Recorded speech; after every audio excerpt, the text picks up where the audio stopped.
Okay, I'd like to call this meeting of the East Hampton Planning Board for February 26th to order. We have a motion to accept the minutes as presented, unless there are any corrections or... Motion. Second. All in favor? Aye. Opposed? Is anybody here to speak about anything that's not on the agenda? Okay. A&Rs. Do you want to approve the minutes? All right. Sorry, I always skipped that one for some reason. The motion to approve the minutes from February 12th. Motion. There are no corrections as presented. Is there a second? I'll second that. All in favor? Aye. Opposed? Okay. A&Rs.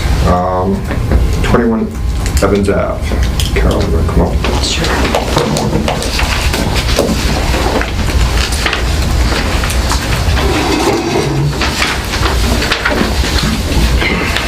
Thank you.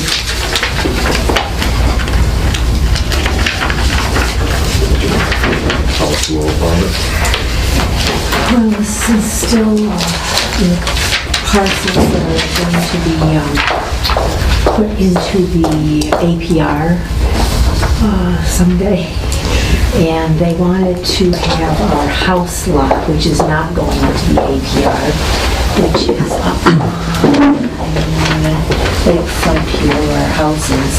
They wanted a separate A&R on that parcel.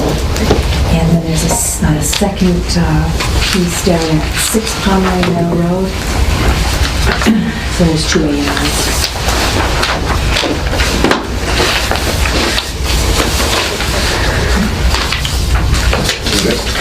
Very good. Wrong. Doesn't look like You it. grabbed the wrong one.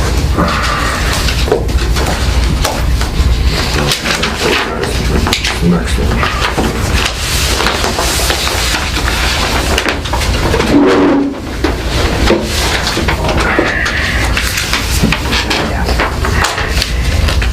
So this one has the house, the garage, and right up to the corner, that's where that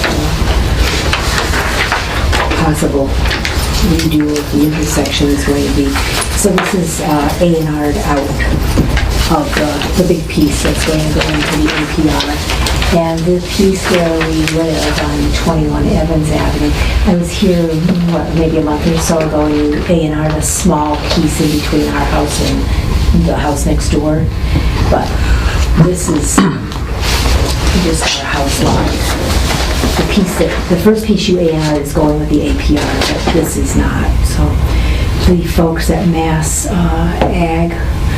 Agricultural Resource Development want our residential properties out. Separated out. Separated out, yeah. And I think that's getting to the end of all the different requirements. I don't know of any others. And I don't have any more parcels to A&R anyway, so. So this is the one that before we did. That's the one for today. Is that my understanding? No, there's two for today. There's two for today. Yeah. Okay. And can you point? Some distance. Right here is the place on Pomeroy Meadow that has a house on it and a garage right here. So this line here met the 35,000 square feet. It's got the setback, plenty of frontage. So that's the A&R on that one. And then the rest of this is vacant land. And that one is right up front where our house is. 21, yeah. So it's coming off this area right here and be an A&R. And then this is the little piece that you signed off on last month. And that is going with the APR. So it's just, and the brook is the demarcation. Okay, that's what I was going to ask. Yeah. Yeah. Well, 100 feet. And I don't know what road that is, but it looks like That's our driveway. it's a driveway. Okay. Yeah. So it meets the front. R15. Clearly meets This the is front. R35, that's R15. There's another 50 feet here. Yeah. So it meets the criteria. Any other questions? My motion to approve. Motion approved. Is there a second? I'll second it. Any more discussion? Is that approving both, or did you have separate approvals for both? Approve, for each? I'd rather approve just one Evans Street first. Okay, that's fine. So approve Evans Street first. All in favor? Aye. Opposed? Okay. Any motion for Pomeroy Meadow Road? It's not Pomeroy Meadow. Yeah, Pomeroy Meadow. Pomeroy. I motion to approve. I'll second it. Any more discussion? All in favor? Aye. Opposed? Okay. So I get, what, one paper copy and one In the Mylar? Mylar. That was Pomeroy Meadow, is that correct?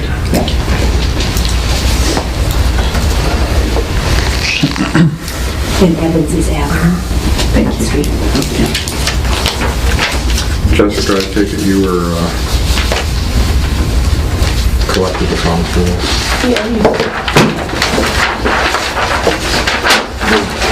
There's a check on one of the other I ones. think I have it, I believe. Oh, yeah, I gave it to you. Yeah, I put it in our safe, yeah, Thursday.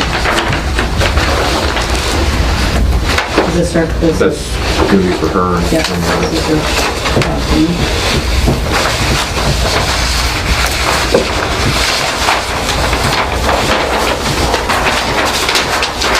Good news on that front.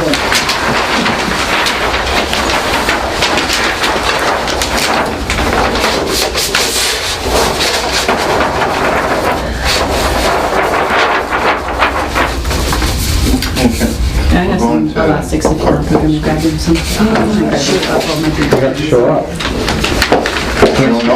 You can't skip it. Andrew hasn't called me back yet. Sorry. We'll She'll love you when she need a comes couple- she'll back. need a couple more. They have to there. States on the bottom that he will let me know if I have to show up. The summons is the summons? I ain't showing up until he tells me. He hasn't called me back twice now. Is that right? The secretary said, "Oh, I'm gonna call you." I can be waiting till Tuesday. Well, they might get postponed, that's why, for a day or two, that's why maybe you just hold off. Do I get another $7 waiting? You only get $7 if you show up. If it's continued, do you get another 7 for another day? I remember when I was on grand jury, $15.50 a day. So what? For grand jury. I was on that for a year back then, and then they changed it to a monthly, and I said, But I like that. I was on for a year, and the following I year, like they that. changed it to only a month. You gotta be on for the whole year? When I first went on, yeah. The second time I went on grand jury was only for a month. That's a disincentive to vote. That's a disincentive to vote, I wouldn't, I guess, for a year. That's it, right? Okay. That's the way it was. Thanks a lot. And you're almost at the final end of your process here with the APR? It's been a long, It has, I had to write everything in mass black with a special pen. yeah. So congratulations, that's great. Well, We're excited, I'm excited. Started in blue. we are doing Up the meeting till I maybe recopied a month it or in black. two. Yes, Wow. good. Thanks. All righty. take care, thank you. Bye, Dave. See you there. Well, this is for you, Jess. That's my acceptance, not my resignation. My completion for the, Oh, for the ethics exam? Am I supposed to do that? Yeah, drop them off to Harvard. Thank you.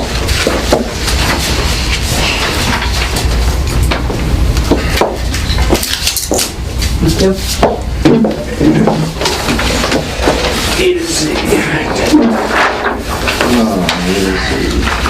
Is you, Dave? Yeah. A to Z?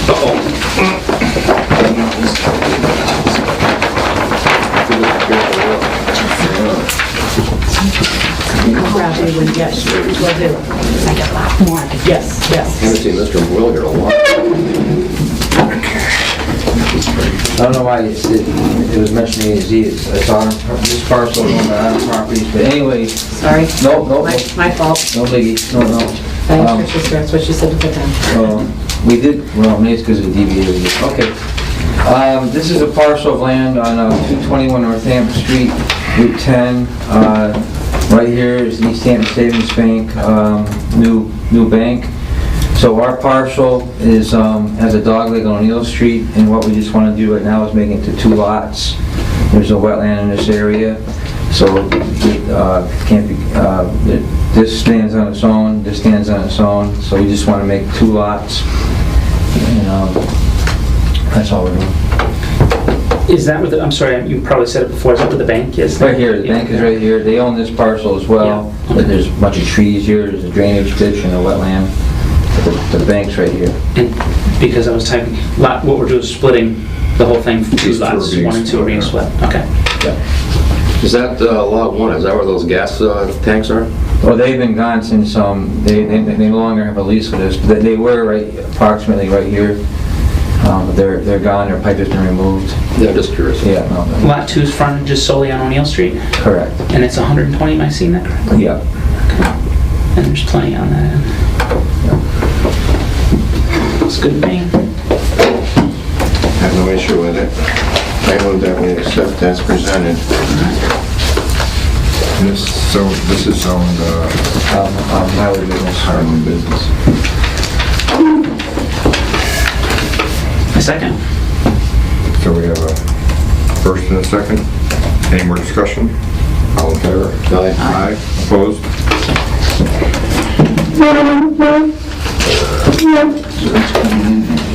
Nothing. Oh, come on, you gotta put something there.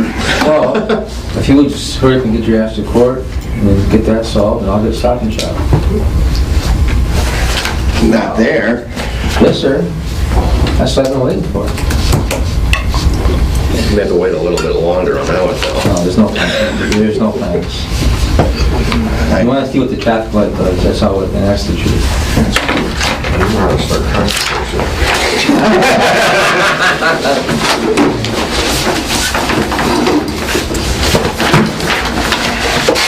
I'm sure if there's something that's gonna happen, Alrighty. big time. Thanks a bunch, see you guys later. Off you go. Take care. Have a good day. Pretty painless. That one's, Do you have the Form A that went with this one? No, there was just back right there, that's it, yeah. yeah, Harry was in. There's only one copy. Yeah, That's okay, that's all we need. that's all I need. They have a stamp. We tried that one time, it was I want a wax candle and one of those seals. I'm sure I got something in the closet They can bring it all. Yeah. I got a mallet in there too if you need it. Nah, hopefully we don't. Bring a sledgehammer. 123 to 133 Union Street, site plan review.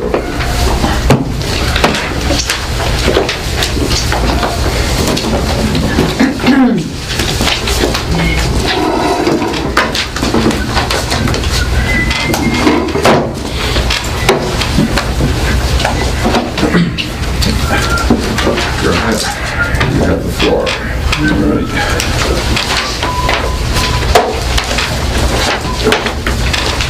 We're seeking approval to convert the old Landry furniture into a mixed-use property.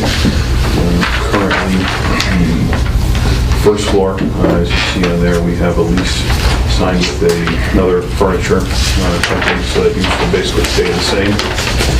The second floor, we're proposing to move our offices for 5 Circuit Corp. to about 50% front space, and the back half we'd like to lease to office or professional space. So anything assigned to there now. And the third floor would stay existing. We have no plans for that currently. And the basement would stay as basically current storage. So it's being used, Landry stored all of their furniture, used it as basically their warehouse. So we'd like to keep our equipment, things like that down there. Now, from what I understand, the 5-star operation that's going to be moved to that location is strictly office staffing on the second floor. Yeah, we're going to keep our East Street property to keep trailers, equipment, things like that we currently keep on the lot. I have a concern about the storage that you've listed here. If your construction part of the business is on East Street, then the way I see this, the storage in that basement should be furniture items from the business that's in that building, or things that relate to your business that's in that building, not off-site storage of other tools and other things. Okay, so I'm not quite following. That basement area with the loading dock would be used for our company's storage. But what I'm saying is your company operation is office space. That's not where your construction facility is going to be located. No, I'm not sure what you mean by construction facility. I mean, really all we're keeping at East Street is we have 3 office trailers that sometimes are there, sometimes they're not. We have a couple of equipment trailers, and we have a couple trucks that the guys don't take home, that depending on the use, we probably leave them over there just because parking is somewhat limited. What we're proposing down there, any small equipment, small tools, machinery, that type of thing, nothing large motorized, storage of temporary materials, that type of thing. From what I see on the use chart, that becomes warehousing, and that's not an approved use in downtown business.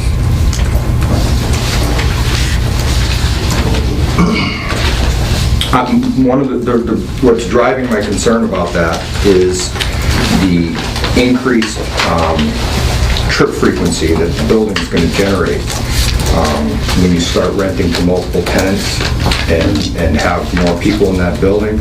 And that driveway is a dangerous driveway.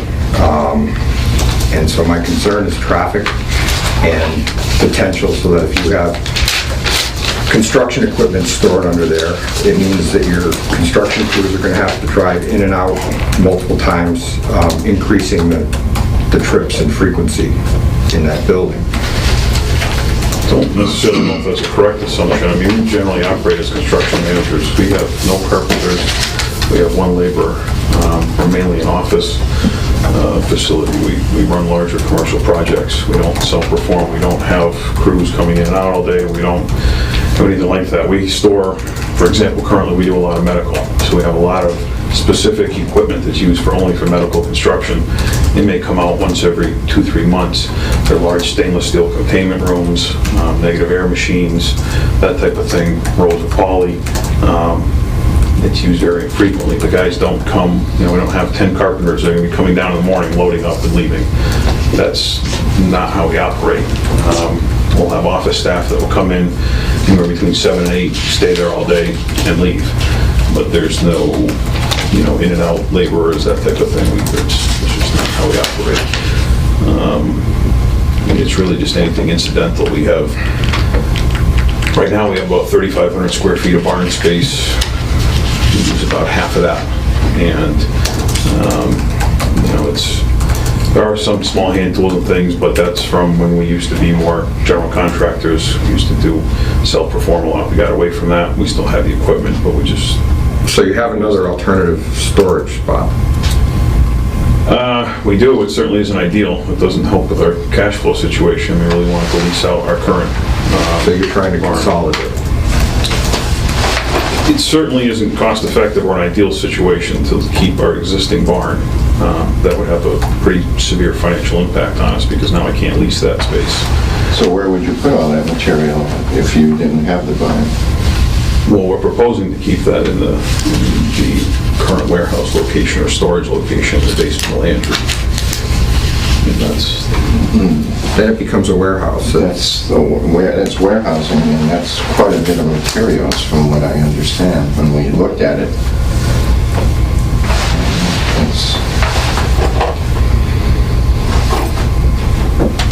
Our initial discussions were that you would be storing stuff that was relevant to that building.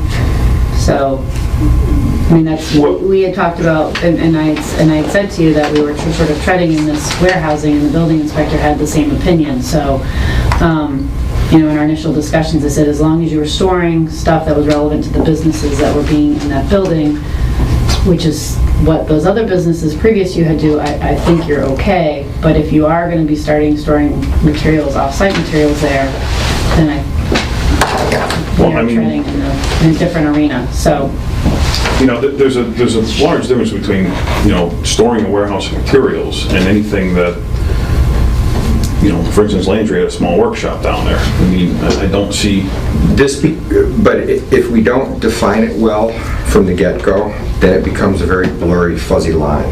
And so all I'm trying to do here is have an understanding of exactly what is and isn't going to be proposed by you, and let the other members of the planning board talk about it and decide. And we need to come to some sort of agreement on this for this to go forward. The other concern I have is your parking diagram. I'm very familiar with it. I've rented space from one Cottage Street that has an egress into that parking lot. And I don't,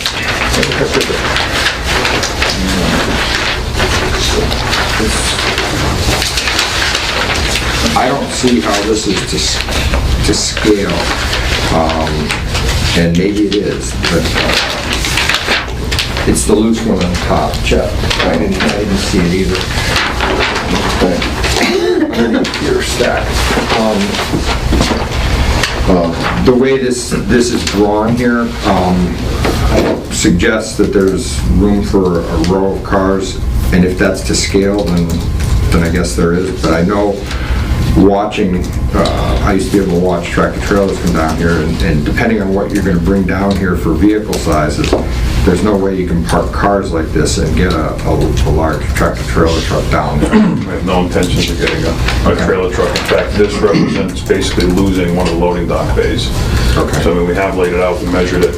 So this Can't say that is a to scale drawing? I can't say it's the scale, but it's an accurate number of spaces. We've laid that out, like I said, you have basically a loading dock area that we're willing to give up. We don't want to take deliveries down there. That's not our intention. That's not to say that the furniture guy won't once in a while have a small box truck or something, but as far as tractor trailers, we had to choose, and the choice is parking. While there is no requirement for parking, my understanding is downtown business is important to us. I want to be able to make sure that Wayne can have customers, we have staff parking, that type of thing. This is sort of a minimal or worst case scenario. We have been in talks with Riverside, and we seem to have an agreement that we will be able to potentially use some more of their parking area. There's easements on the books now. They're a little fuzzy. They were done a while ago and not drawn up all that great.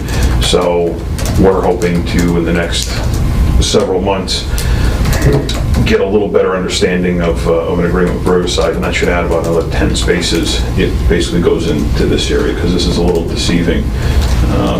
While this is the property line, the actual parking area basically extends right into this L.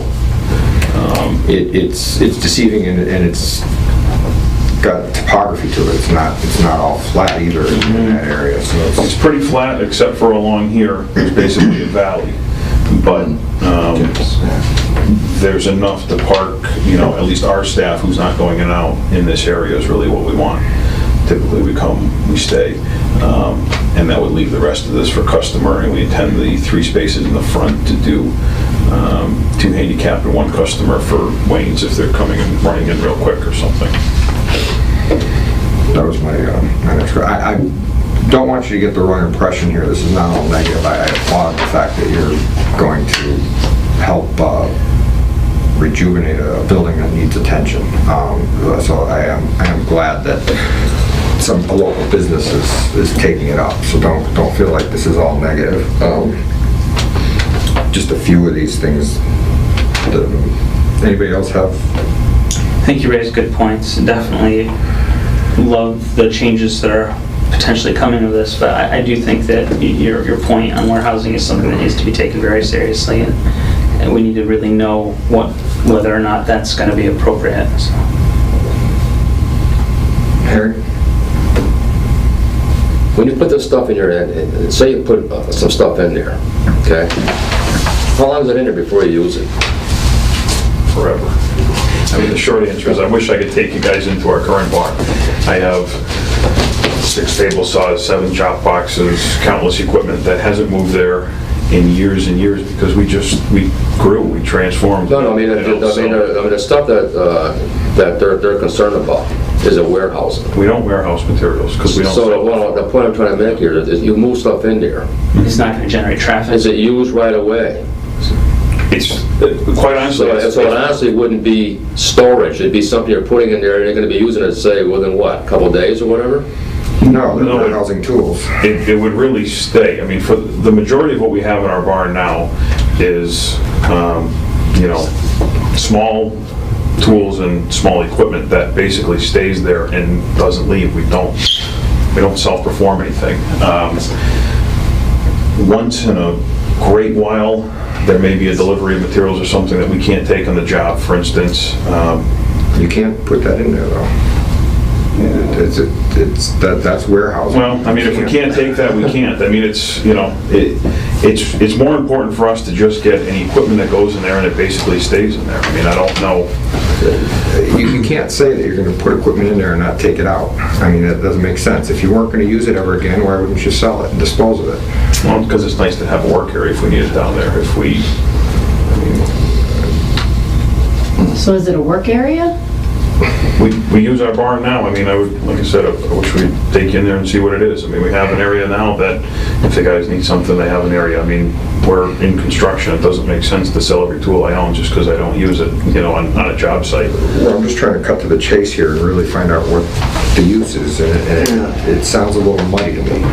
Just, do you mean that you have all that equipment that you manufacture things then? You make things, or you take materials and you make something of it? I mean, a good You're example talking is... about a workshop where you bring materials in, you work on them, and then you take them out and bring them to your... this morning the guys were over there and built a small ramp that we needed on a job site. It was 3 feet long, 4 feet wide. So for me to sell all my equipment doesn't make sense. It's nice to have a table saw, chop box, things down there to put something like that together. I mean, honestly, the space that's down there is way more than we need. We're not looking to have a giant warehouse or anything like that, but it's incidental to our company. It makes sense. It's things that we have, and I would like to take with us. I mean, can I leave it on East Street? Yeah, but I don't. So I don't see why leaving an empty warehouse. It's just making out smaller items. He's using In it other words, you're actually just work. having, it's like a homeowner having a little workshop in their home, but only It's not well defined. Figure. I'm just trying to figure out, how can you have saws or whatever called warehousing? I don't get that. I can see if he's storing stuff in there to make windows or whatever he's doing called warehousing. It could be part of the product that he's manufacturing, but not tools. How can you call So tools it's more of a warehousing? workshop kind of thing is what you're saying. If it's a workshop, then... I mean, it's call it storage what it space, is. that's all, storage and workshop area, that's a fine wording for it. I mean, to me, I see warehouses, delivery of materials, removal of materials, delivery of materials. That is not at all- that's warehousing. That's not That's how I all. look at it. I think the wording needs to change. Yeah, there's something there that if he's just, like a small ramp like that, he'll make. But the problem is, if something major comes up, that's the issue. If something major comes up, then you have to use that space, and you have all that space there. Would be more content to bring it there rather than using the barn. Well, I've basically worked out in the barn for 7-8 years now, and, that is by no means a warehouse. I can't even get a trailer truck or any sort of truck in there. I mean, I'm in a residential neighborhood, and we don't take deliveries of materials and things. It's just, it's not our thing. And we word it in here. I mean, it is storage. That's what we want, is storage incidental to our business. I mean, Well, we need to define that more accurately. I don't think that that's there's definitely, if you bring material and store material, that's not incidental to the business, that's warehousing. if you take So, I don't look at it that way. What about material. That's Workshop on okay. there. repair or service shop for household appliance or business equipment? And approval in the downtown business. I'm just throwing stuff out there. I'm Now, just looking ultimately, what we need is, would be for him to modify this and come back to us, is that how that would go? No, no, you We would negotiate, you modify can it. negotiate it now. This is a site plan approval process, it's Right. it's a give and take process. Okay. If there's certain things in the application you have issue That's good with, then news. you ask the applicant to modify, We and were gonna it's get a a, hefty changes here. it's a discussion, and then whatever you come up with is listed in the decision. And Kevin, I think what they're doing, they just want to protect you against something happening with the building inspector who, sees something happening in that basement, and then it goes to a decision that doesn't have any reference to it, and then he could put a cease and desist order on you. So it's just a matter of clarifying what happens in there so that you don't get shut down by the building inspector because he's not aware of. Yeah, I have no So I'm problem just- putting the wording in there that it's not warehouse I think space. more like the workshop, like what you just Okay. defined, and especially since we talked about the parking eliminating big trucks, and I think that speaks also to the sort of if the you're- intent if of you're- it not having traffic and. If you're doing some sort of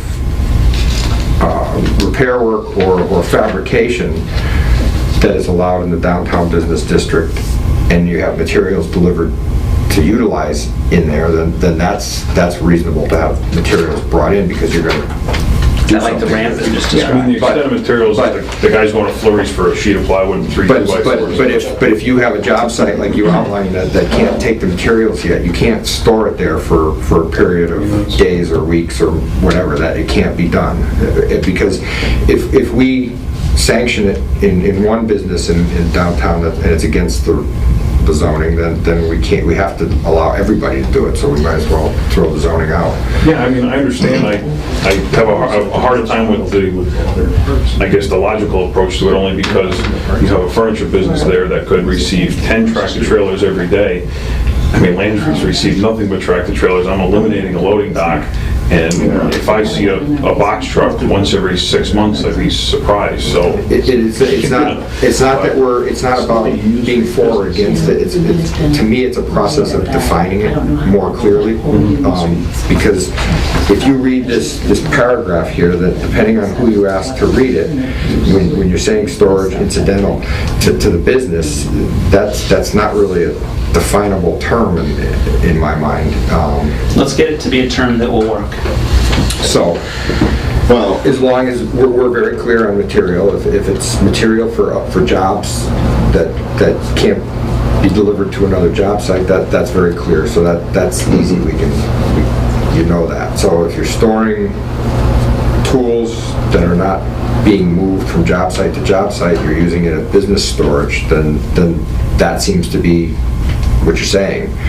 Is it's not a matter of crews are going to come in and take the stuff out on a regular basis. but he's going to be doing, what I would say is that he would be doing maybe minor assembly And and uses of those Minor tools. Is that what you want me to look up? I don't see it. We don't have a category for every single thing in the world. Yeah, no, And I that's, know, you I know, And that's the If we thing is can that, clarify that, it'd be so we can easier get rid of that if he doesn't build warehouse. industrial things. Yeah, get rid of that warehouse so you have to sort of use your syndrome. best judgment to fit things into certain categories. What are you asking me to look up? Well, like you said, he was making a 3x6 ramp, but if that would be Well, I considered just said- minor assembly. So we have, it can't be open storage outside. Right. So that we're clear about. We have a, where did I just call it out? Minor assemblies. It was assembly something. Hold on. Repair or service shop for household appliance or business equipment. Tailor, garment maker, cobbler, other shop for the repair, manufacturer, and retails of clothing or footwear. Gonna make shoes. Yeah, you can make shoes down there. Elves.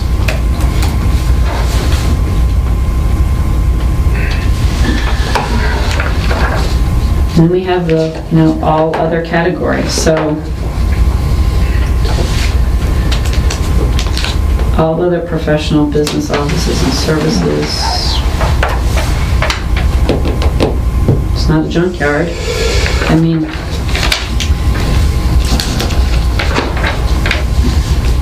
it's not, you're saying it's not manufacturing, it's not distribution. We have warehousing, but we have a very clear definition of warehousing.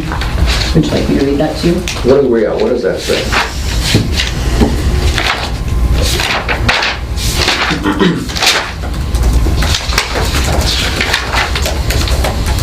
Terminal facilities for handling freight with or without maintenance facilities.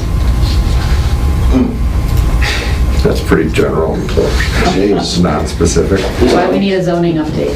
Yeah. He's not warehousing. He refuses to do that. No, I don't think he's warehousing, but I know he's bringing tools in to do, I think he's just doing minor assembly of items. But you're gonna have to be careful of that, because then if you get into fabrication and go off. That's right. See, that's the problem. You can't, if you get into large fabrication, then you're gonna bring in stuff that you'll be warehousing to do fabrication. Well, It's screwy, isn't it? well, no, but fabrication's not part of downtown business Right. activities that are allowed, so. But I can't see any reason for him doing some Can I type ask, of can I ask you to assemblies. pull out again the line that was about repair or manufacture, not the shoe one? Really? Not the shoe Not the one? shoe one. Come on. The way that it's worded, that's seems not like a winner. acceptable as storage of equipment incidental to the business. I mean, that's, to me, that means if Joe walks down there and I have Let's just 50 fridges, well, that's not incidental to my business, it's warehousing. let's just say that You're just doing tools. we can leave it like this and maybe add a condition that no material storage, no off-site material storage will be allowed in that basement, something like that, and just that way there. If we say, leave this wording in and put a condition in there that specifically speaks to off-site material storage, it will clarify it for the building inspector. I think it will satisfy board members here. Yeah. Now, that's material to then be used off-site. For instance, if something's, we've had, say, box of siding for 6 years, have no intention of using it anywhere, but you keep it in case you need a foot of it. I don't want to have Joe come down and say, this is building materials and it can't be here. I mean, I just want to be clear that, you know, if that can't be there, I guess it can't be there, but it's... I think one box of siding is far different than a job, Yeah. a drop shipment Yeah. of material. Right, or you're gonna I have agree, I just want to make As sure. long as, well, we can, I'll try to be as specific as I can when we draft the language for the condition, that it's as clear that it enunciates that idea. Yeah, if you could just be clear that it's not for equipment to be stored there in mass quantities, then moved to another. We still need to Job deal with potential increased traffic frequency. You know, and I know Landry had probably more tractor trailers coming in than you plan to have, but in terms of the number of trips, there might have been 1 or 2 a day, if that. And their customer volume in the last 5 to 10 years, you know, was not anywhere near what I perceive your building's going to generate if you have multiple tenants, your business, and the furniture business.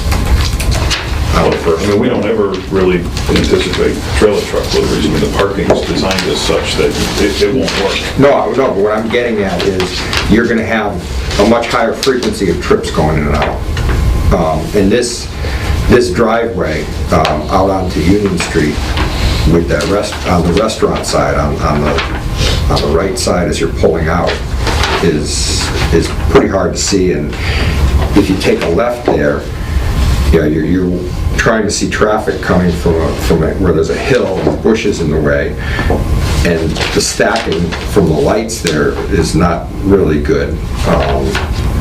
So if you're going to have any degree of traffic there, that's a potential issue, and you know, maybe a right turn only kind of thing for that driveway. I mean, I have to say, just I've been in and out of there maybe 5-6 times a day for the past month. I haven't found it to be a problem at all because you can time it with the light. So when they get a red light coming up Union, you're free and clear to take a left if you want. If you take a right, then it's kind of a piece of cake, but we haven't found that to, I just haven't found that to be too much of a... Taking a right is easy out of there. Taking a left is more of a problem. Because they're always taking that right on red, even when there isn't the green arrow. Coming onto Union, and there's a constant flow there. But we had a question about color. Well, I don't really have any questions. I mean, I was looking at this historical, and from what I can gather, it would need a historical review if you had any kind of federal or state permits or licenses or anything like that you would be going through. No, we're not looking for any tax credits. We're not looking to be on the national parks. Anything if you have to do like, I mean, they list a whole bunch of them here. But Yeah, we went through that with the architect. There was nothing. I mean, I have a proposed color board. Right. Let's see that. We're trying to make it a little more appealing, where the windows we're doing with grids. We have pictures of what it was originally like. The windows we proposed to do white, they're actually exactly the same ones that we put into Riverside to try to blend everything together. What are the colors for this? Is that the color you're planning to do? Plan shoot, so that people at home can see it as well.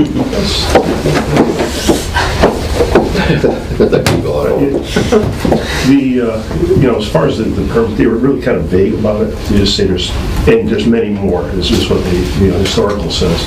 I do have the form. You could probably, if you want to, fill it out and we can submit it to them anyways. It's not to hurt anything.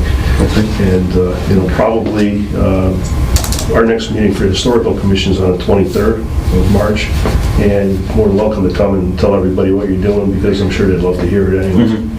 Sure. Is this the idea of the be determined? That was added in the past couple days. It still hasn't been permitted, it still hasn't been drawn, but the proposed from our designers seems to be kind of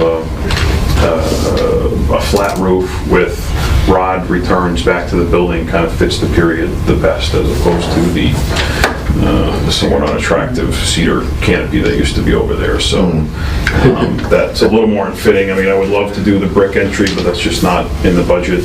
Ideally, the next couple of years, I'd love to put the cupola back as well and give access to that where you can go up there. But again, it's just the money that needs to get sunk into this building now to bring it up to today's code is an awful lot. Yeah, it's a lot. I mean, even the elevator that's in there has to get ripped out. I mean, everything needs to get ripped out of there and started. No, that's why I said I'm glad somebody is taking it out. Absolutely.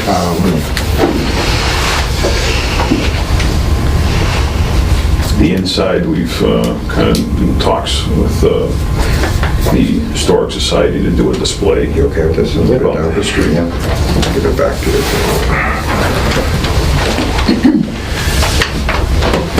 Any more questions? So that just leaves the condition.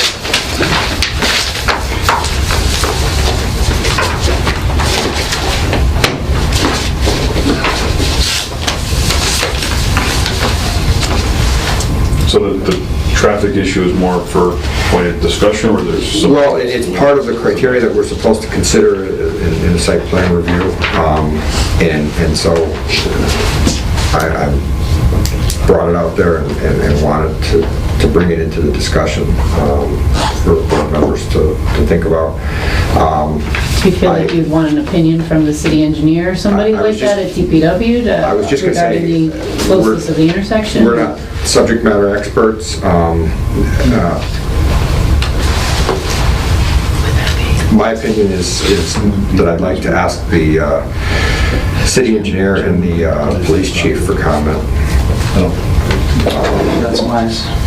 And as long as they're on board with it, we'll defer to the experts.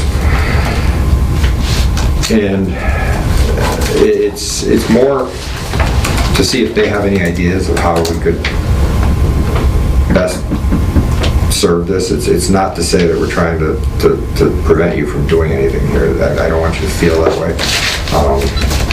I'm just trying to make sure that we're very clear about what we're talking about, what we're approving. Now, does that hold up approval on this? It would put it off till the next meeting. But the next meeting is the second, it's only 2 weeks away. 2 weeks. That has some pretty big impacts on us, but How so? well, Wayne is scheduled to obviously doing things at our own risk, but we're hoping to have him up and running for April. Wait. The furniture restorer, because he's a smaller guy, and we all have to be mindful of the cash flow situation that we're all experiencing with the building. So we're trying to get him up and running. Obviously, we know that. How would that impact when you're already working on the first floor? Because we can only pull a small portion of the building permit that's not related to some of the second floor work that's related to my work. So Joe's in the process of approval for some of the common areas, but we can't complete everything until we have approval for our portion of the work, and I can pull the rest of the permit. We pulled the permit stages. You see there's like 3 of them sitting out there, and we have another probably 2 or 3 to go. Well, I think,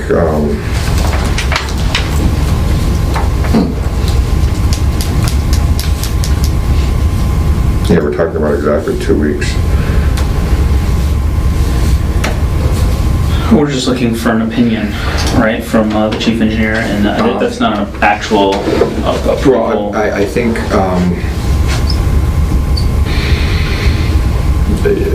Jessica, if I'm wrong, why couldn't we approve this contingent upon, with a condition that the parking, or the traffic situation will be reviewed by the police chief and the city engineer, and that, it's too complicated. Let's just wait 2 weeks.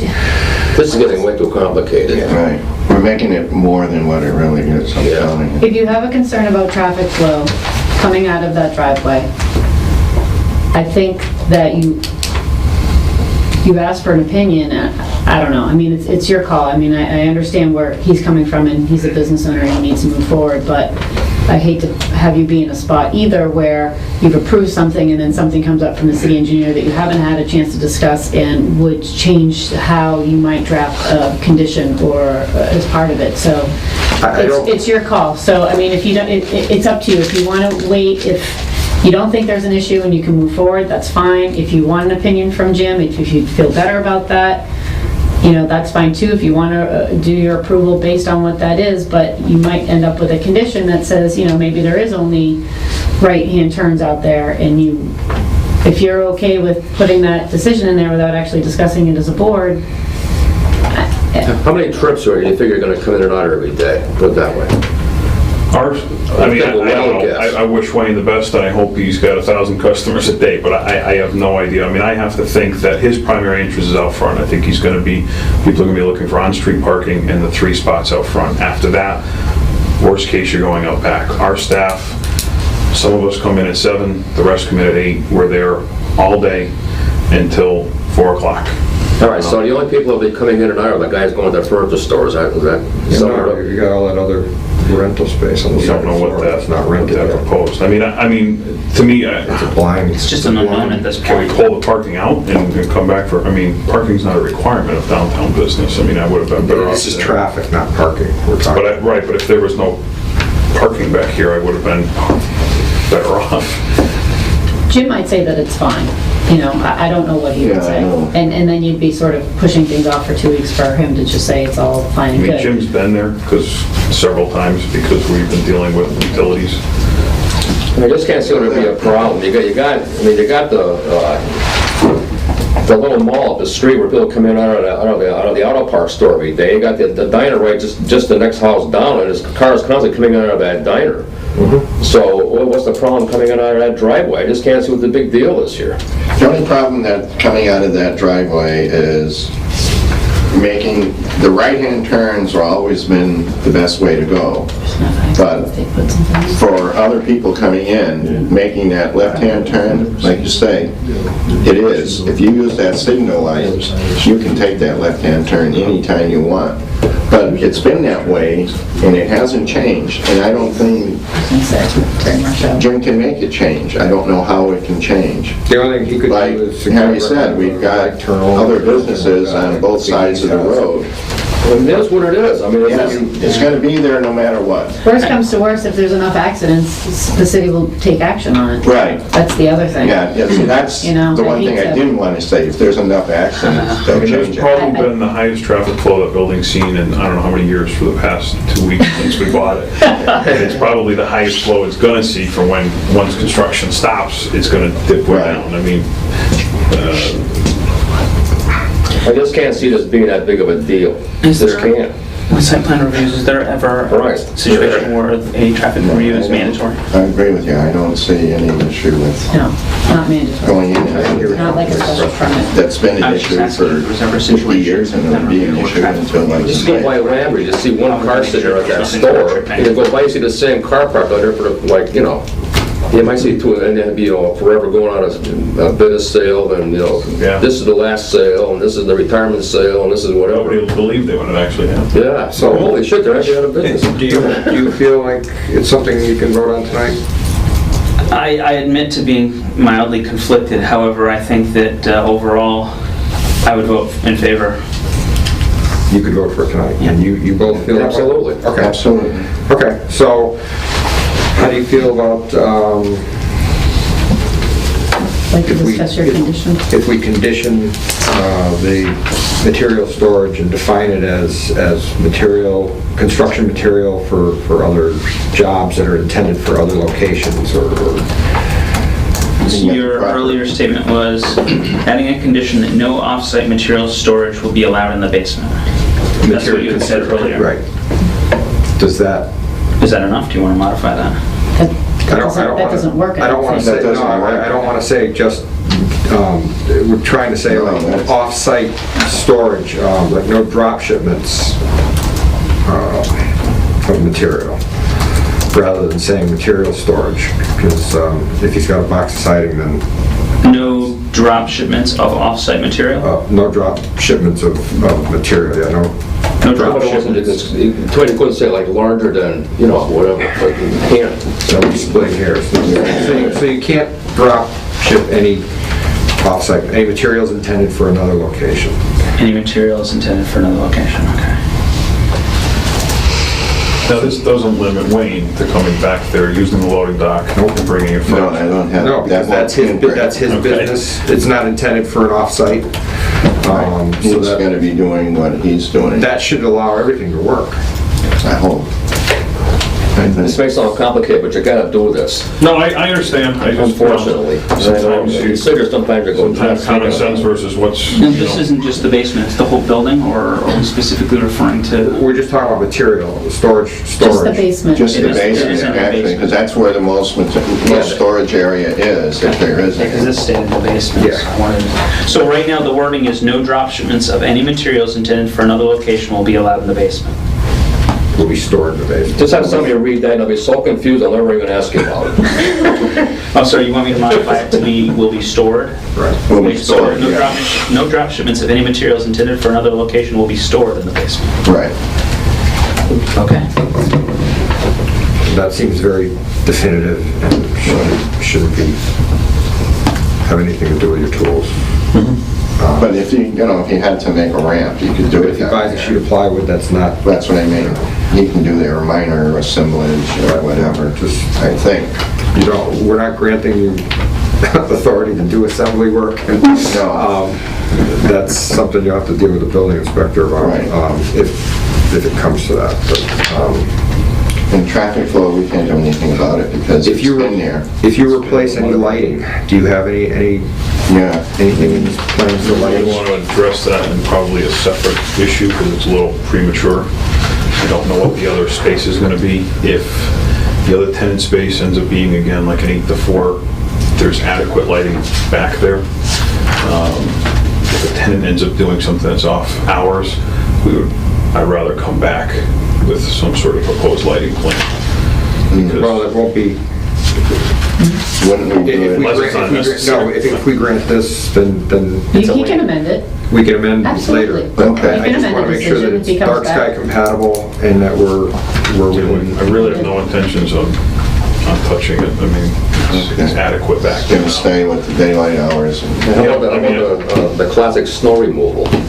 yeah, snow, that was. It's always the classic. That's my Yeah, favorite. it's always, yeah, that's Mr. Sokleppi's favorite. Snow So removal. the good thing about snow removal, when Landry owned it, is they just push Push it. all the way down. Yeah, that was into the easiest part. Into that, Well, yeah. there and as well, this is actually, you can't see it, this is split level. Right. So basically, it all gets heaved over the Over the top. bank into, Yeah. That was pretty, there was a lot, I was there when there was some pretty big snow and they always had plenty of Yeah, it room. was it always. doesn't get much worse than the last one we had.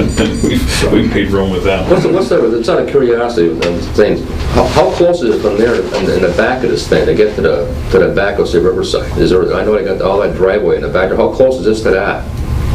This is It doesn't connect. But I mean, It this, doesn't connect, so you can't go from there to there. This area is landlocked. This is the Yeah, that's, housing authority here. Okay. This is all woods. All right, this is right back at the diners right over here. there is an egress into Riverside here and there's one over Yeah, here. I'm just curious, there's no way you can connect There's no that. way you can connect from the other side. Driving now. But that'd be beautiful if that was connected somehow. We wish, I mean, that's why we're in talks with Riverside because they would like a little more parking. So if we Yeah. can work together and get Yeah. ourselves some parking, Yeah. that's what we would Because it like. would benefit both of you. Right, we would both win by putting another dozen spots or so. I'm just curious if there was some way. That would be something. I wish. That would be something you can continue to work on. Have any other No, good. concerns? No, not any. Anybody else? The lighting stays the same, the signage is gonna be, We have a proposed, again, this is something that came out prior or after this. That will end up being a ZBA issue if it's not within the This is zone. conforming, but just kind of an FYI, and that's what we want to put out front. See it too? We're going to get rid of that big, large illuminated sign. Should be really nice when it's all done, really classy, you know? I hope so. It'd be nice to see the cupola back up there. No, I'd love to. CPA funds, maybe. Get some yeah, grant. CPA funds, Yeah, yeah. up to the CPA. All right, so, are there any No, more concerns? That one condition? that's a super one. All right, Okay. we want to make a motion? I motion to approve the site plan review with the condition that no drop shipments of any materials intended for another location will be stored in the basement, and that lighting remain the same? No. Skip the lighting. Yeah. Skip the lighting. All right, I'll second that. With skipping the lighting. Any more discussion? All in favor? Aye. Opposed?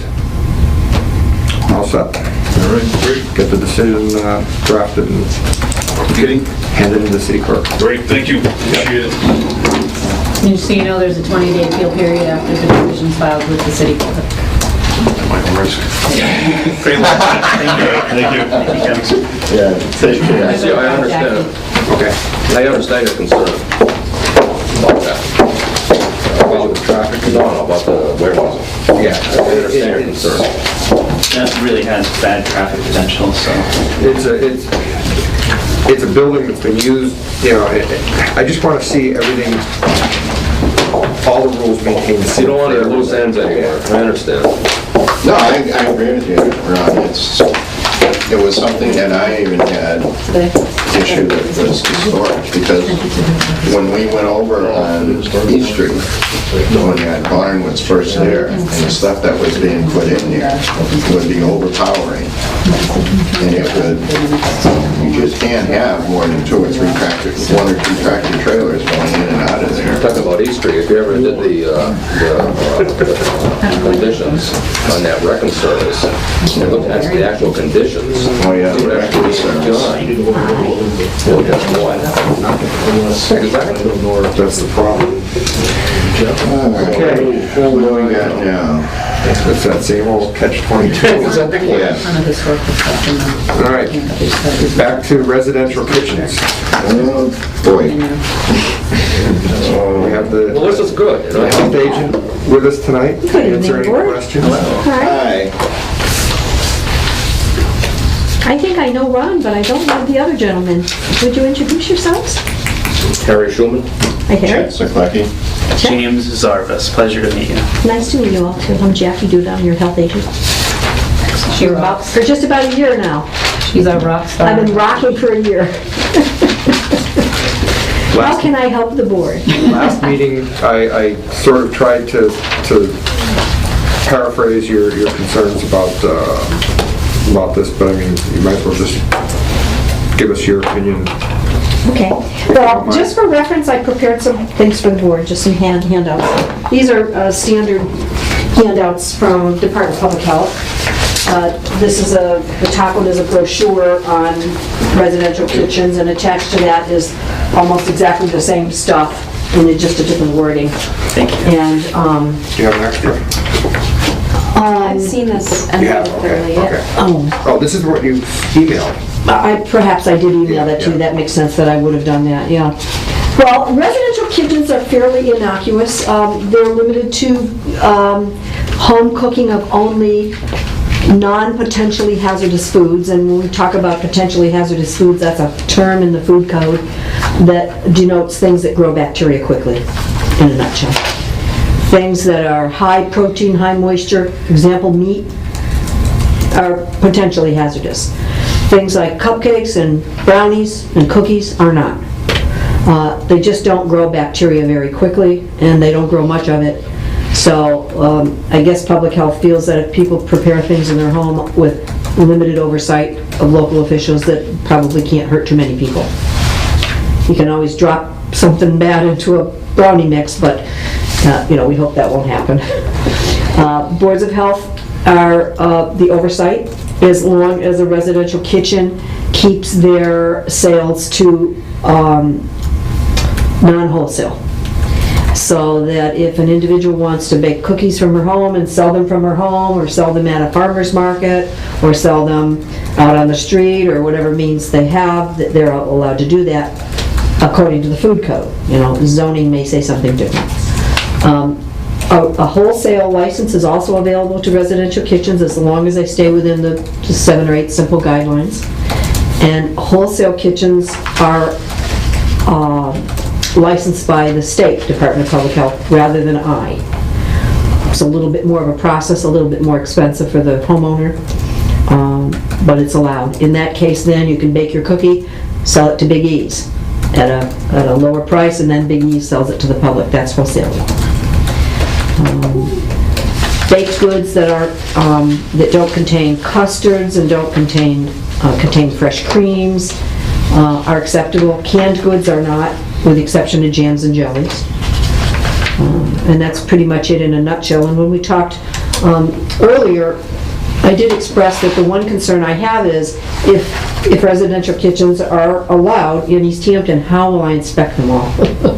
Because stretched as it is, we have about 80 or 90 food establishments annually that have to have some kind of oversight. I haven't managed that in the last year, but I'm hoping in this year that I can. My learning curve is over now in the first year, and I'm going to concentrate on food inspections a lot in the next year. In the first year that I was here, I've had about 7 or 8, if not more, inquiries about residential kitchens. So I expect that, many times, especially in a poor economy, people think, what are other ways I could make money? How could I supplement my income? Or I'm home now, I'm unemployed, what can I do? And serving food to the public always comes to mind. And so it does seem like it's a kind of quick and easy way to make some money, bake up some cookies and sell them. That's not really the reality from the few residential kitchens that I've known, but that's what people believe, and so a lot of residential kitchens could occur here in East Hampton. In the experience that I've had in the other towns with residential kitchens, I can't say that I've observed any problems. It isn't like there's a problem with the neighbors, or people don't like it or anything like that. I've never encountered that. And the other kind of residential kitchen, by definition, which is a residential kitchen, is a bed and breakfast. We license it as a bed and breakfast residential kitchen at the Board of Health. It has a slightly different, we allow a slightly different approach with them. If they've had certain food training that's certified, we allow them to cook a full breakfast for the public. If they do not have that food training, they're limited to hard-boiled eggs, hard cheeses, butter and jam and baked goods, coffee and tea and juices, those kinds of things. So there is already a history in town for residential kitchens with the 2 bed and breakfast establishments that we have here. And if another individual wanted to have a bed and breakfast establishment and they met all the criteria, I would license them as well. And technically that's a residential kitchen under the code, but for a different purpose. I will say that I know in the ordinance now, bed and breakfasts are among the prohibited home uses for occupations. So if that's something you want to address in one fell swoop. You said that the way it would be handled is it would be called a bed and breakfast residential? We have bed and breakfast as a separate use, as a Okay. category in the ordinance. So it's its own thing. That was some great information. Thank you. Yeah. Thank you. I also, we talked about the concern of having... You look familiar to me. Who are I've you? been talking to you a Yeah, you little have. bit. You're one of the people that's coming and Yeah. asking about this, yeah. I thought it was a really legitimate concern that what if a bunch of people are all of a sudden like, let's get on board, let's do this. And so I called Northampton, I talked to their office, and they were pretty surprised at even like the interest in it. I don't think it's a big thing there, which was very surprising to me. And they said at any time they're never operating or inspecting more than 3 to 4 residential kitchens at a time. So they have 3 functioning kitchens now, but the number's never exceeded 4, I guess. Well, I know of at least 1 bed and, I think there's 2 bed and breakfasts that I know of in Northampton. I don't, maybe they're bed and breakfast kitchens. I don't know. Did they differentiate that? They did not. No. Northampton's a little different economic state than we're in, and that may be why. And perhaps this past year is not indicative of what the future holds, but in my first 3 months here, I was like, what's with the bed and breakfast? I mean, what's with the residential kitchens? Everybody's coming to me talking about residential kitchens. I think part of it has to do with the fact that we have a farmer's market that was active this year in a new spot, in a new location that was much bigger than it's been in the past. And correct me if I'm wrong, but a lot of the folks that approached you wanted to sell at the farmer's market, correct? I feel like a lot of them I don't were. know. I know one fellow did. Was it Biscotti? Yeah, it was a Biscotti fellow. The others were people who wanted to sell at the farmer's market, but I don't think they lived or operated out of East Hampton. Like the lady who sells the cupcakes at the farmer's market is not a residential kitchen here, she's somewhere else, and she has a residential kitchen license there. Right. Before I would allow her to have a license to sell at the farmer's market here, I had to verify that she had a residential kitchen license issued by Southampton. One of the things I thought that was interesting you said is that there were sort of levels of what they could make, that they had to have some sort of cooking credentials. What are those credentials? Well, the credential is called Serve Safe, all one word. And Serve Safe is just kind of an industry name everybody knows. It's a national program, a national training course. Serve Safe instructors are certified all over the United States. There's dozens of them in Massachusetts. There's 5 or 6 Serve Safe instructors right here in Western Mass that if you needed to know where Serve Safe was. In fact, did I give you the handout on Serve Safe? I tell you who to call and where to go. It's a course that lasts about 6 or 7 hours. You have to also pass a test and get a minimum grade of 70, I think, to pass it. I have to have Serve Safe. And every 5 years you have to renew it and get retrained. Every restaurant owner, many cooks, many other people that work in restaurants are Serve Safe certified. It was my understanding that anybody who wanted to run any kind of residential kitchen had to be Serve Safe certified. Yes, okay. Yeah. However, in a bed and breakfast situation, the code, the Massachusetts Food Code, allows you to not have Serve Safe experience or training or certification and still sell and still serve your guests that limited menu, the hard-boiled eggs, the hard cheeses. Again, because they figure if the egg is boiled and it's within the shell and you misuse it by not refrigerating it or whatever, the likelihood you're going to make people sick is minimal. Hard cheeses, same thing, minimal. The thing that you find on hard cheeses all the time is mold. If it's there, you know it. Nobody eats it if it's there. Do you have any recommendations for the budget issue in your time? I wish I did. I'm sorry I don't. I can only say that, probably like everybody in town, it's one of those positions where things go from very good to very bad very quickly. You never know if it's going to happen. You could get 3 or 4 housing complaints in a day, and you find yourself very busy suddenly inspecting. You could get none. It could be June and you're wicked busy with summer camps and swimming pools and all these places that are opening and seasonal food establishments, and you're going like a house of fire. In February, it's nice and quiet maybe. Paint a picture for me. Say, and this is just a hypothetical, we were to approve something like this and it were to go through the full process and we had residential kitchens. And all of a sudden it falls on your plate and you don't have the budget. How do you handle it? I just work more hours and build up a lot of comp time. Lesson learned in the last job I had about 65 hours of comp time that was never paid to me when I left because of that kind of thing. Now I'm keeping it realistic here, I hope. How long does it take you to inspect a residential house or something like this? Well, you know, it's a good question, but the question that'll give you the answer you're looking for is how long is the initial investment? So you come to me and you have an idea that you want to bake things from your kitchen. I spend a good amount of time with you initially, talking to you about requirements, talking to you about ServSafe, discussing how your kitchen should be set up, some of the things that are typical of houses that aren't typical and you don't run into in ServSafe, like keeping your children out of the kitchen, you know, the 4-year-olds that love to get their hands in the dough and are not necessarily sanitary. The cats on the counter, the dogs in the kitchen, the people running through the kitchen doing various things that aren't really good for food. So I spend a little time on that. Then I go out, you know, we'll go back and forth several times on the phone and maybe in person. And it's kind of like a small-scale restaurant. When a restaurant's ramping up, I may make 7 or 8 or 10 visits before it opens. I think the Indian restaurant, I was there 11 times before it opened. This new Christine's Bean Sprouts, I've been there at least 7 or 8 times, and I've spent untold hours with the owners because they weren't in the industry before this, so they didn't really. They needed a lot of help. Yeah. He's very thorough, but he also needed a lot of help. You're very thorough. I'm trying to be helpful. Right. You can't just send people off with a bunch of stuff to read and expect it to get done right. So, you know, the personal investment of time is useful. So, yeah, I guess I am known for spending more time than some of my counterparts on these things, and so that's maybe why I'm here late at night. I would assume that in a residential kitchen, I mean, at least, well, I guess if it's not limited, if you are selling wholesale and retail,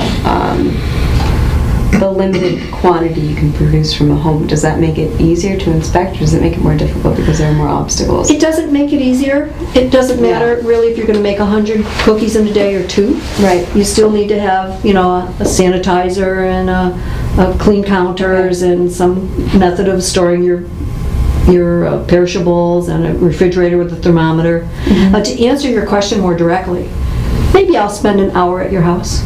Okay. That first day talking about stuff like this. And then after that, you get the license, and unless I hear something that distresses me about your kitchen or your food, you won't see me again for another year. Residential kitchens are not on my high priority list. Restaurants are. Food stores that sell meats are. Those places where foodborne illness is most plausible or possible is where you spend the most of your time. A residential kitchen is not a kitchen that in a limited time budget I would spend inspecting more than once a year. And I think public health even agrees with that. They say we can prioritize them very low. Anybody else have any more questions? No, it's very plain. Personally- It's simple, but it's very plain. Personally, I like the idea of the residential kitchens, but I'm sort of tormented by the lack of budget and getting, I'm not sure. Part of me thinks, and this is really outside of what we do here, but part of me thinks, maybe there's some way to streamline that process or have like inspection light, or I don't know, but that's not. I can't be. I know. I'm trying to think out of the outside our box. purview. It's totally outside. Major points I in that. appreciate the sentiment though very much. It's I nice want it to work. to know we all No, I work together Agree. for our mutual goals. Well, But hopefully the fee schedule will be fair and will pay for hours and the department needs to expand. Is there a relationship between the fee schedule and the hours? I don't know. No. No, I don't think It all so. goes into the general fund. General funding is wonderful. But the fee schedule is supposed to reflect the administrative cost involved in providing the service to the public. So if you use 3 hours, the fee schedule should reflect The payment for those 3 hours. and whatever administrative. I like to hear that, and I like the thinking, and I like the feedback, because Right, I've Jessica? been reviewing a lot of things in the department, and fees are up next, you know. Within this calendar year, I'll be re-looking at some of the fees and making recommendations. And I'm also looking at the amount of money the department generates, so that we can have conversations about my schedule and What is the cost somebody to have one of these kitchens? Say she opened a kitchen, say, next week, well, what would it cost her a year? boy, I've forgotten, is it $50? I think it's 50, maybe even more. The permit's $50. And then the ServSafe certification is about $220. Shouldn't the fee be related to your cost of time that's involved? Right, that's what we're. Yeah, That's what we're trying to figure Yeah. out. I think it's a good thing you're reviewing that. Yeah. Can I ask you to spell your name for my record? Sure, it's Jackie, Jackie, Duda is my last name. Thank you. And you just said something that jarred me. ServSafe, there's a ServSafe course being held at Tri-County School this month, or next month, over 2 dates, and it's $150. Really? And I can give you the name of the I woman would to call. love that. Yeah. Thank you so Stop in much. my office I before will. you go. Thank you. And I just got that information from her last week. Great. So I think that includes the book. Okay. Appreciate your coming. Sure. Any other questions, Bud? No. Who are you? You mind me asking? Everything else, Oh, Mike. Nice to see you again. Yeah, we met? Yeah. I'm sorry. Have you He works in the water department. Oh my God, Mike. You never answered. That's so, I didn't answer your what? Yeah. Well, I called you back. It's all procedure. Tom had already talked to Yeah, you. opening up an Indian. Well, that's what we'll have to discuss. But But that has nothing to do with us. So everything, Those are- ever since that article appeared in the That's paper, it all health died Yeah, down. that's health code. We don't have. Yeah. Have they shared any? That's why there can't be inspection light. It all has to follow the same standards, same criteria. We took But we need to come up with what we're going to do to make our zoning work. Less than That's two. what- That's Well, what the zoning, that's That's what we got to do. That's gonna work. And What's the one, call for them and you But- call it. Jessica's Yes. recommendation, Oh, that's or good. my I'm really impression of glad your you- recommendations. I did a little You bit don't need of, that? Did we go? we did it, we're on camera, sorry. I did a little bit of research and tried to see across the state what other people have done with residential kitchens. I couldn't find anything that was, specific zoning section of the code that addressed residential kitchens. It's usually just dealt with as a home occupation. So we have it in the right spot, I believe. My personal opinion is, and Ron and I have had this discussion, I know that the home occupation ordinance needs to get rewritten. However, I think that's a much longer task, it's gonna take much longer time. And I'm hoping at some point in this year that we're gonna move forward with a zoning overhaul or update, and I'd like to incorporate that as part of the update. So my recommendation at this point is to strike bakeries out as a prohibited use. If you have concerns about, the level of the different types of residential kitchens we're talking about, if you're more comfortable with something that's a warehousing, then, I think we need to be specific about that. But I have problems with the ordinance and the fact that it has a list of prohibited uses, and I understand why they're there. But in my opinion, I don't think there should be a list of uses that you prohibit. I think you have standards that just address a home occupation. But I think that's a much bigger task to undertake, and I would hate to hold somebody's business plan up, or 7 people's business plans up, to rewrite a home occupation ordinance at this time, that we might be doing at a future date anyway, So your interim solution is to strike bakeries? My interim would be to strike bakeries, although, again, I understand why it's there. It had to do with traffic. It had to do with the traffic impact. If somebody is going to be generating, a lot of foot traffic coming out of their kitchen because people are purchasing some sort of item, that would be something that would be reviewed under the home occupation bylaw, under one of the current standards that's already in there in regards to impacts to a proposed business on that neighborhood. So the ZBA, when they're reviewing a home occupation ordinance, I would hope, would ask the question in terms of trip generation and could make a decision. It is a special permit process, so if they're not happy with the answer, they could deny the application. That's the way our rules are written. Their home occupations are special permit to the ZBA.